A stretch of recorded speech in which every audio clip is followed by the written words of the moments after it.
SSLC +2 പരീക്ഷകളിൽ ഉന്നത വിജയം നേടിയ വിദ്യാർത്ഥികളെ അനുമോദിച്ചു. തേവലക്കര കേരള ജനമൈത്രി വികസന സമിതിയാണ് അനുമോദനം സംഘടിപ്പിച്ചത്. കേരള ജനമൈത്രി വികസന സമിതിയുടെ നേതൃത്വത്തിലാണ് SSLC +2 പരീക്ഷകളിൽ ഉന്നത വിജയം നേടിയ വിദ്യാർത്ഥികളെ അനുമോദിച്ചത്.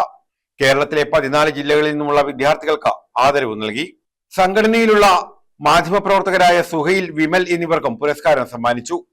ഗ്രാമപഞ്ചായത്ത് പ്രസിഡന്റ് അനിൽ എസ് ഉദ്ഘാടനം നിർവഹിച്ചു. ഒരു ശ്രദ്ധ ഭരണകർത്താക്കൾക്കും ഉണ്ടാകും, അത് നടത്തുന്ന ഉദ്യോഗസ്ഥർക്കും ഉണ്ടാകും. അപ്പോൾ ഇത്തരത്തിലുള്ള നല്ല പ്രവർത്തനങ്ങൾ നമ്മുടെ കേരള സംസ്ഥാനത്ത് നടപ്പിലാക്കുന്ന കേരള ജനമൈത്രി വികസന സമിതി, ഇതിന് പ്രധാനപ്പെട്ട ഒരു കേന്ദ്രം തേവലക്കര തന്നെയാണ്. കാരണം ഈ സമിതിയിലെ ബഹുഭൂരിപക്ഷം അംഗങ്ങളും തേവലക്കരക്കാരാണ്, മറ്റ് ജില്ലകളിലുള്ളവരുമൊക്കെ ഉണ്ട്.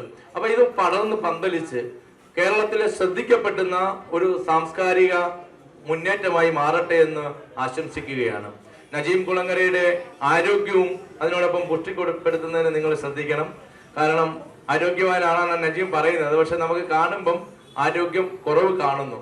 ആരോഗ്യമല്ല, ശരീരമല്ല, മനസ്സാണ് എന്ന് നജീം കുളങ്ങര നമ്മളെ വരച്ചു കാട്ടുകയാണ് നജീം കുളങ്ങരയുടെ ശരീരത്തിലൂടെ.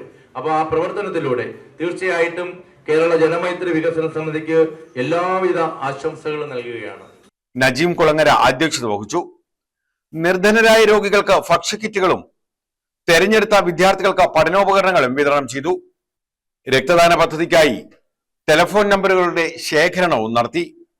ഗ്രാമപഞ്ചായത്ത് വൈസ് പ്രസിഡന്റ് ഷേർലി, അഡ്വക്കേറ്റ് ദേവി ലക്ഷ്മി, സുഹൈൽ, പ്രദീപ് കുമാർ, അശോകൻ, അനസ്, അജ്മൽ, ഇല്യാസ്, സുബ്രഹ്മണ്യൻ, ഷമീർ, വിഷ്ണു, വിമൽ, അംബിക, ഷീജ, സമീറ തുടങ്ങിയവർ പങ്കെടുത്തു.